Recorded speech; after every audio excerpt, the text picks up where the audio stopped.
Welcome back to Carneades.org. Today we're going to be continuing with our series, Doubting Philosophical Distinctions, Necessary, A Priori, Analytic, and Where They Fall Apart with Kant, Kripke, and Quine.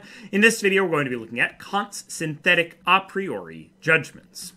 So it makes sense that this discussion of where these break down start with Kant, since he's credited with the advent of the analytic-synthetic distinction. While Kant argues that analytic a posteriori judgments are impossible, he in fact claims that much of our knowledge rests on synthetic a priori claims. Those are claims that aren't true in virtue of their definitions, or the concepts of one part of the statement aren't just contained in the concepts of the other, but we can know them without experience. I'm not going to provide a full explanation of Kant's theory of judgments here, but I'm going to do my best to explain the basics that are needed to understand how truth could be both a priori, able to be known without experience, and synthetic. The concepts aren't simply contained within each other.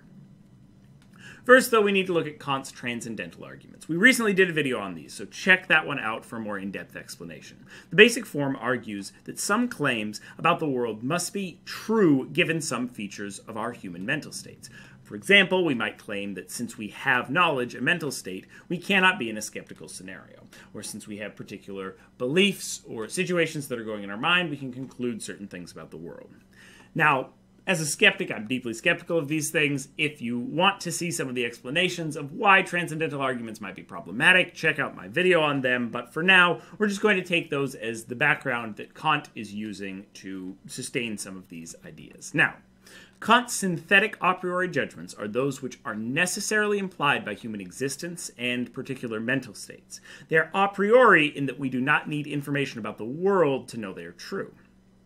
If we can know things, i.e., human mental states exist, there are certain truths about the world that will follow. They are not analytic since they are not true by definition. The idea that knowledge exists is not contained in the concept. But they're a priori since all you need is the concepts in your head to come to conclusions about them. You don't need any experience of the world. Some have explained this as Kant having basically two levels of modality, one referring to the truths of logic, analytic statements, and one which involves the necessary conclusions of our human mental statements, which are his synthetic but a priori statements. Now, this argument has a number of issues, including all of the issues expressed in the previous video on transcendental arguments. The concern is basically that doxastic necessity, what is implied by your beliefs, and alethic modal necessity, what is logically necessary, are importantly different, and we can't make conclusions about alethic modal necessity, i.e. what is in the world, based solely on doxastic necessity, what is implied by what you believe. As a skeptic, I'm not sure that we can be confident even about the content of our own mental states, so I'm worried about any arguments that draw conclusions from the content of those mental states, because I think we might be wrong about those mental states themselves. What do you think?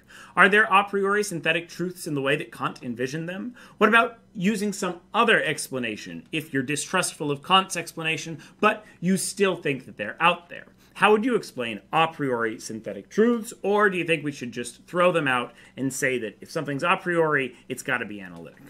Write your ideas in the comments below. Stay tuned for the next video in this series on Quine and two dogmas of empiricism.